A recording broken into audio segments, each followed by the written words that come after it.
Oi pessoal, tudo bem? Sejam bem-vindos à primeira aula de cinema italiano. Aqui quem fala é o professor Canalha. Vou contar um pouco das histórias incríveis, extraordinárias desse cinema riquíssimo que é o cinema italiano, sobretudo de 1945, a época do neorrealismo, Rossellini, Vittorio De Sica, Visconti, que é considerado um precursor do neorrealismo, até metade dos anos 70, o cinema italiano é talvez imbatível. Existe até uma lista feita em 2004, por aí, por críticos, jornalistas, diretores de cinema, a convite do Ministério dos Bens Culturais da Itália, para eleger os 100 filmes mais relevantes do cinema italiano nesse período de 1945 até 1978. É uma lista que a qualquer hora eu vou mostrar para vocês,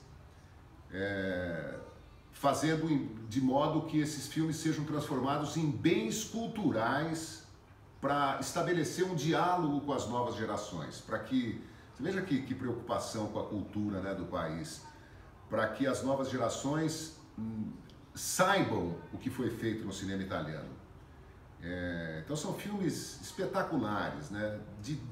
Outro dia me perguntaram se havia filmes de futebol na Itália. Existe um com Marcello Mastroianni, que ele é um árbitro de futebol que apanha. Existe um com Ralph Vallone, que é um centroavante. Tem filme do Ugo Tognazzi, que ele é presidente de um time de futebol. Tem outro com Alberto Sordi, que também é presidente de um time de futebol. Até com o Totò, acho que tem filme de futebol.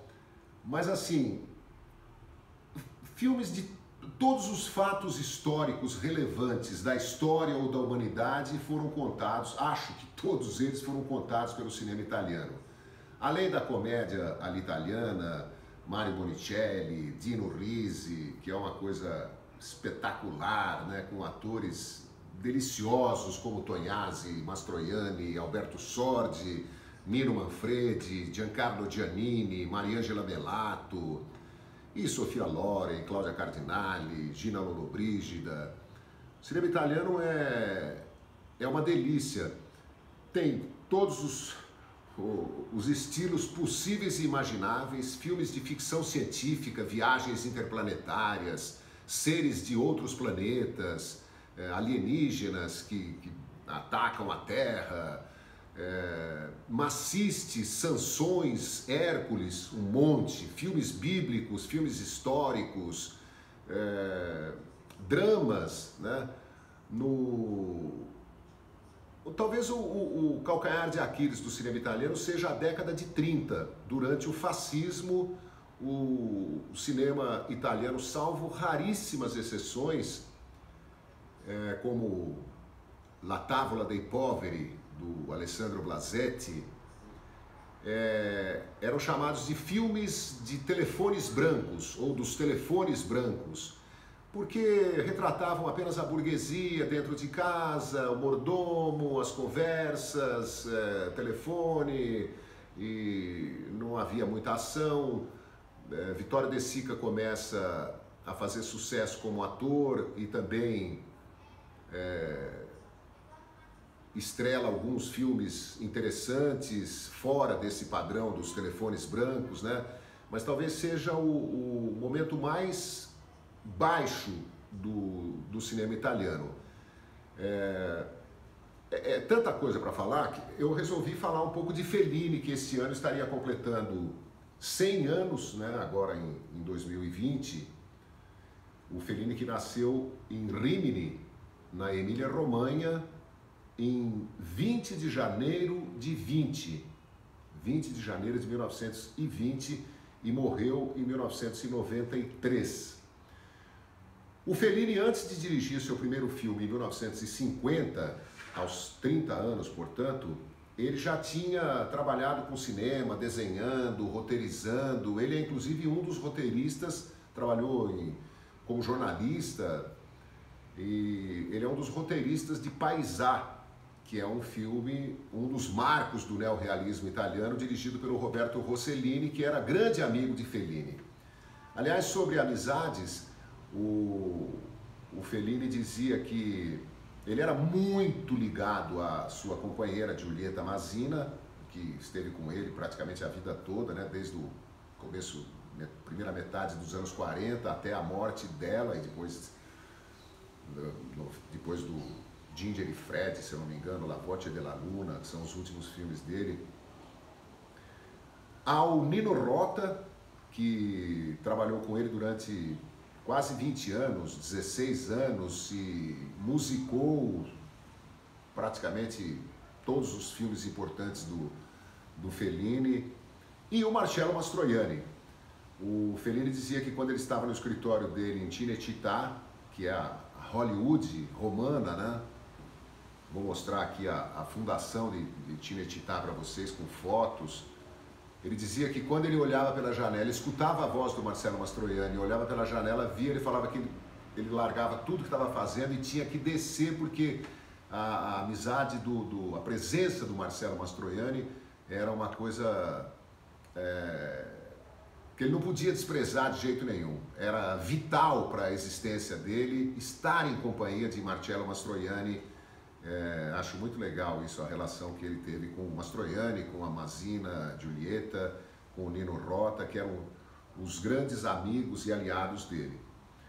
Bom, a primeira vez que ele dirige em parceria com Alberto Latuada, que era um diretor que já vinha dirigindo alguns filmes importantes nos anos 40, e em 1950 eles dividem a direção de Luci del Varietà, ou seja, luzes do teatro de variedades, do teatro de revista. Fellini era encantado por esses teatrinhos de espetáculos cômicos, balés, uma coisa bem interiorana, bem caipira, encantado com o circo, encantado com as cidades pequenas, manifestações culturais, né? Coisas que ele mostra muito no filme Amarcord, que eu considero um dos ícones da filmografia do Fellini. E Luci del Varietà é exatamente isso, é um teatrinho mambembe que vai de cidade em cidade numa Itália pós-guerra, pobre, inculta, atrasada, tá semi-destruída ainda a Itália, ninguém tem dinheiro, e é uma delícia de filme. Ele diz que a direção deve ser atribuída muito mais ao Alberto Latuada. Ele fala assim: eu apenas cruzei os braços. Mas por depoimentos de pessoas envolvidas no filme, a gente sabe que isso não é verdade, que ele também tem muita participação no roteiro, na direção, nas ideias que foram desenvolvidas. O filme já tem a Giulietta Masina, que é a companheira do Peppino De Filippo, que é um cara também delicioso como humorista, cômico, irmão do Eduardo De Filippo, da Titina De Filippo. Os três vêm do teatro e são assim fundamentais também no cinema italiano. A dupla Peppino De Filippo, Giulietta Masina, é uma coisa deliciosa de se ver no filme que no Brasil se chamou Mulheres e Luzes, 1950. É, portanto, a primeira direção do Fellini em parceria com Alberto Latuada.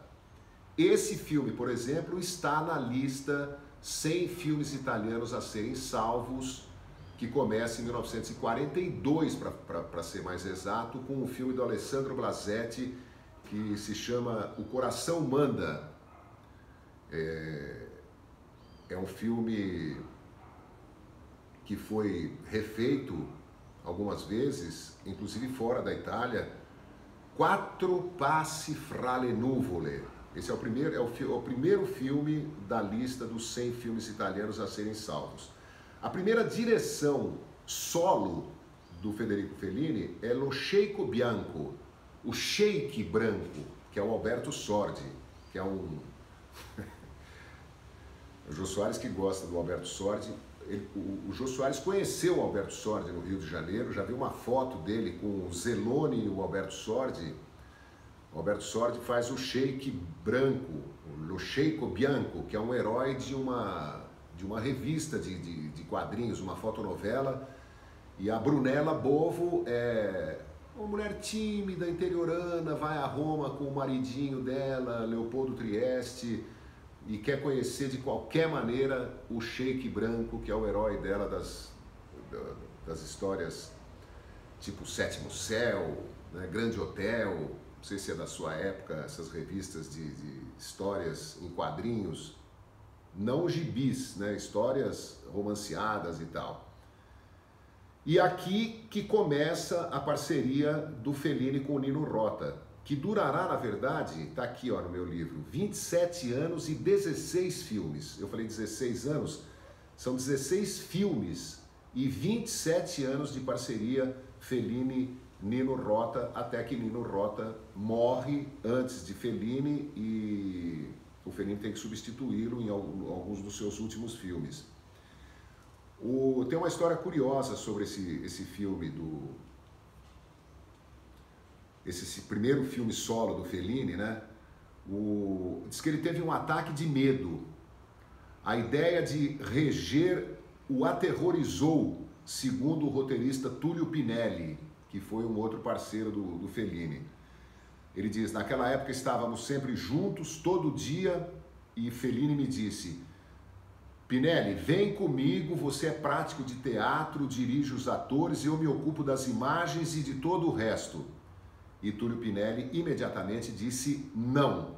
Ele falou que não tinha estômago para ser diretor, é preciso uma saúde de aço, mas eu sabia distinguir um grande diretor, Pietro Germi, Alberto Latuada, Mario Monicelli. Túlio Pinelli elogia aí três diretores, mas o Fellini diz que tremeu de medo ao ter que dirigir o seu primeiro filme.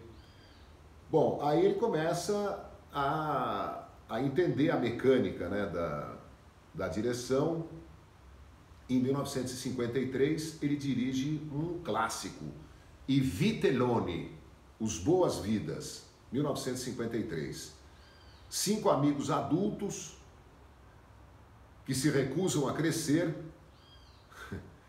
apesar das obrigações baterem à porta, eles continuam vivendo despreocupadamente como se fossem adolescentes. São todos solteiros. O malandro e mulherengo Fausto, que é o Franco Fabrizi, um outro ator magistral, acaba de saber que engravidou a irmã de um dos amigos, a Sandra, irmã do Moraldo. Moraldo é o Franco Interlenghi. Ele tenta fugir, mas no fim tem que se casar com ela e continua vivendo como malandrão. Alberto Sordi, que mora com a mãe e a irmã, é outro canalha, tomando dinheiro da irmã para jogar bilhar, levando tudo na brincadeira. Esse é o terceiro filme do Fellini. Para não ficar falando muito, eu vou dar um passeio aqui por um livro maravilhoso do Fellini para ilustrar um pouco essa história. Olha aqui, ó. Isso aqui é Fellini com uma maquete de Cinecittà. Olha aqui, ó. Me encontrava num ambiente escuro, inquietante, mas ao mesmo tempo também familiar. Me movia lentamente. A escuridão era profunda, as minhas mãos tocavam uma parede que não terminava nunca. Em outros filmes, em sonhos como estes, eu me liberava andando fora, né, voando via, mas agora, quem sabe, um pouco mais velho, um pouco mais pesado, fazia um grande esforço a levantar-me da terra. No final, conseguia e me encontrava livre em grandíssima altitude. A paisagem que eu via entre pedaços de nuvens lá no fundo, o que era? A cidade universitária, o policlínico, parecia um reclusório, um refúgio antiatômico, mas no final eu reconhecia, era Cinecittà. Assim dizia a minha voz num continho do início do meu filme. Respondendo a uma entrevista do Fellini. Olha aqui, ó. Porque a Itália fascista difunda no mundo da maneira mais rápida a luz da civilidade, da civilização de Roma, né? É a inauguração de Cinecittà, que hoje é subutilizado, não sei nem quais são as condições, mas era a meca do cinema europeu. E aqui com a presença de Benito Mussolini. O Mussolini está aqui, ó, com alguns padres para abençoar a inauguração. A cinematografia é a arma mais forte, com uma imagem enorme do Mussolini lá em cima e fascistas, camisas negras para todo lado e tal. Mussolini inaugura Cinecittà no dia 27 de abril de 1937, com Gerarchi, que eram líderes fascistas, bandeiras, fanfarras, meninos em uniforme, operários enquadrados militarmente, generais, deputados. Aqui, ó. E aqui é o Fellini prendendo em giro, tirando uma onda no filme Amarcord, mostrando o desfile patético dos fascistas pelas ruas da cidade. Aqui uma homenagem que eles fazem ao Fellini, ao Mussolini. Esse também é do filme Amarcord. Bom, esse livro tem coisas espetaculares, né? Cenários de vários filmes. Olha aqui, ó. Isso aqui é do entrevista. Quero que vocês vejam. Não, isso aqui é um peplum, né? Uma superprodução Cleópatra que foi rodada em Cinecittà. Construções gigantescas. Isso aqui é de Ben-Hur, a corrida de bigas, né? Feito em Cinecittà também com Charlton Heston. O cinema americano se utilizou muito da estrutura de Cinecittà. Foram muitos filmes feitos na Itália. Aqui, ele ao lado da Anita Ekberg, que fez La Dolce Vita, filme de 1959, que é lançado no comecinho dos anos 60, aqui com ela, atriz sueca. Marcello Mastroianni conta uma história interessante, porque a Anita Ekberg era uma mulher enorme, né? Grande, loira, forte, peituda. E quando ela desembarca em Roma para fazer La Dolce Vita, ela já tinha feito um filme, acho, antes da Doce Vida. Todo mundo está lá para recebê-la e ela simplesmente ignora o Marcello Mastroianni, né? Dando tchau para todo mundo, para os fotógrafos. Ela não dá muita bola para ele. Depois o Fellini pergunta o que ele achou da Anita Ekberg. Ele fala que, nada demais, me lembrou um soldado da Wehrmacht, que era a polícia alemã que circulava pela Itália, prendendo opositores ao regime fascista e ao nazismo, porque a Itália estava sob uma intervenção, né, alemã, que tentou colocar o Marcello Mastroianni no metade dos anos 40, um pouco antes do final da guerra, num caminhão de presos. E o Marcello Mastroianni fala que ela lembrou o soldado que tentou colocá-lo no caminhão. A Doce Vida começa com essa ideia aqui, que eu acho que não é do Fellini, porque já existem uns filmes assim, umas comedinhas bobas dos anos 50, e acho que em mais de um aparece um helicóptero sobrevoando Roma, mostrando Roma. Eu acho que isso serviu de ideia para a abertura do filme A Doce Vida, que é o helicóptero transportando uma imagem do Cristo sobre a capital italiana. Aqui a clássica cena da Anita Ekberg dentro da Fontana di Trevi, no filme também A Doce Vida. Olha ela aqui, ó. Mulherão. Aqui um hábito lungo, Blue Note. Isso aqui é um desenho do Fellini. É o Fellini, ele desenhava muito o que ele queria, né? Esse aqui é um desenho do Marcello Mastroianni, que fumava como um turco. Isso aqui já é de outro filme com a Anita Ekberg, é do Fellini também, mas é um episódio chamado As Tentações do Dr. Antônio, que é com o Peppino De Filippo também. Aliás, está aqui, ó. A Anita Ekberg, eles colocam um cartaz enorme de propaganda de leite num terreno baldio na frente do apartamento do Peppino De Filippo, que é um ultracatólico, ele é presidente da Sociedade de Proteção da Moral e dos Bons Costumes, é um carola daqueles, e ele fica indignado. Aqui é o Fellini de chapéu branco conversando com os operários, e é o cartaz, tá vendo que ela tá com um copo de leite na mão? E o Peppino De Filippo faz de tudo para tirar o cartaz e no fim ele se apaixona pela Anita Ekberg do cartaz, é muito divertido. 8,5 é outro filme com o Marcello Mastroianni fazendo o papel do diretor que não sabe exatamente o que filmar. Fellini e suas dúvidas e a sua infância inventada e alguns plágios. O Fellini também, olha a Julieta Masina, desenhada por ele. Julieta dos Espíritos. É um filme meio místico assim, E aqui é a Sandra Milo no filme Julieta dos Espíritos.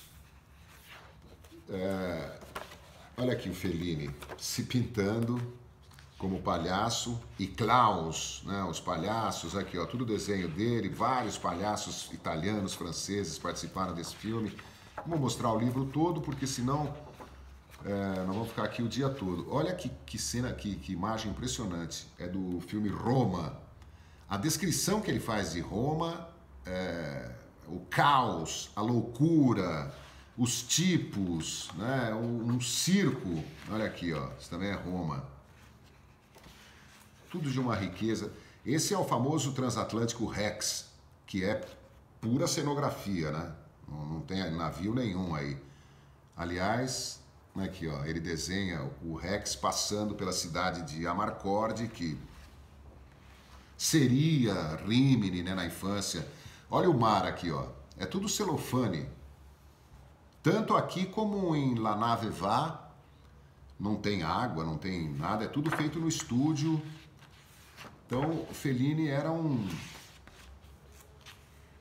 Esse pavão aparece durante a nevasca em Amarcord e abre a sua plumagem maravilhosa no meio da cidade. Essas coisas ultra fellinianas, né? Casanova de Fellini, ele inventa uma Veneza também totalmente falsa, claro, mas falsa no sentido de que não tem água, é tudo inventado, né, com papel. Tem um filme dele, A Estrada, ou A Estrada da Vida, La Strada, com a Julieta Masina e o Anthony Quinn, que a neve foi feita por lençóis brancos que o diretor de produção conseguiu recolher nas casas da cidadezinha onde estava sendo feito o filme, para dar a impressão de uma nevicata. Olha, além da minha pequena biblioteca de cinema lá, eu tenho muita coisa aqui para mostrar para vocês. Vai ficar para a próxima aula. Eu quero que vocês tomem contato com o cinema italiano. Olha aqui, ó.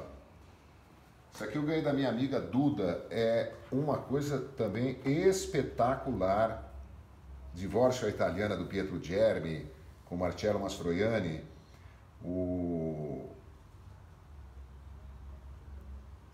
Essa aqui é a Daniela Rocca. Ela foi Miss Sicília, mas o Pietro Germi fez com que ela fizesse até um pequenino bigodinho para ficar bem feia no filme. E o Marcello Mastroianni é o marido dela e acaba simulando criando um ambiente para um crime de honra. Faz com que ela o traia com o Lando Busanca, se não me engano, e para matá-la, e ficar pouco tempo preso, porque naquela época o crime de honra era uma atenuante, machismo total, para ele ficar com a sobrinha dele, a lindíssima Stefania Sandrelli, jovem, que no fim, lógico que não está afim dele, né? Olha aqui, ó, cartaz de 8,5, Cláudia Cardinali, Anouk Aimée, francesa, Sandra Milo, Cardinali, Aimée, Sandra Milo, Aventura de Antonioni, são cartazes de filmes. Poveri Mabelli, Marisa Alásio, Maurício Arena, Renato Salvatore, Il Bidone, é um filme com a Julieta Mazzina, Broderick Crawford, grande ator americano, Richard Basehart, que se casou com a Valentina Cortese, italiana, e o Franco Fabrizi. Aqui a estrada, Anthony Quinn, o Zampanò, o fortão, que arrebentava a corrente, Julieta Mazzina, aqui ó, Checo Bianco, La Terra Trema, um filme do Visconti, realizado na Sicília, mostrando a saga dos pescadores contra os grandes pescadores, né, as empresas, né, um problema que acontece até hoje. Aqui um clássico também do Vittorio De Sica, do cinema chamado neorrealista, né, Ladrões de Bicicletas, que é um filme maravilhoso, um filme que precisa ser assistido. E olha, a maioria, ou quase todos, falados em italiano, mas você encontra praticamente todos os filmes no YouTube, num navegador qualquer aí, os filmes estão lá. O que mais que temos aqui? Olha aqui, ó.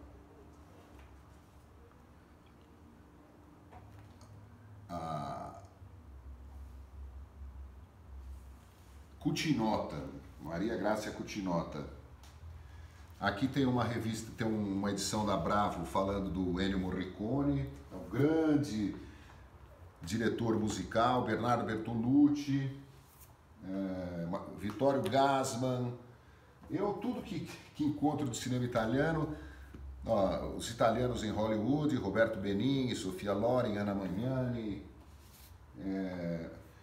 o italiano no cinema. Olha que maravilha, Marcello Mastroianni. Esse aqui, se eu não me engano, é um presente, já nem sei mais se eu comprei, se eu trouxe da Itália ou se eu ganhei da minha amiga Viviane Ribeiro, lá de Curitiba. Esse aqui dos irmãos Taviani. O que mais que temos aqui? Bom, aqui já tem Truffaut, Marilyn Monroe, já... Então eu pretendo ir mostrando e conversando com vocês, que é uma coisa que eu adoro fazer, falo pelos cotovelos, e espero que vocês tenham gostado. Quem sabe a gente faz algumas parcerias aí e isso aqui vira um projeto bonitinho, bem organizado, todo dia ou 3 vezes por semana, tá bom? Cinema italiano, imperdível, obrigatório, quem gosta de cinema, quem quer conversar assim, com assuntos intermináveis, tem que conhecer o cinema italiano. Não é à toa que faz 15 anos que eu escrevo e às vezes eu acho que eu não quero terminar para continuar assistindo filmes, escrevendo, descobrindo aventuras, histórias, curiosidades. É um encantamento. Por isso, espere a próxima aula.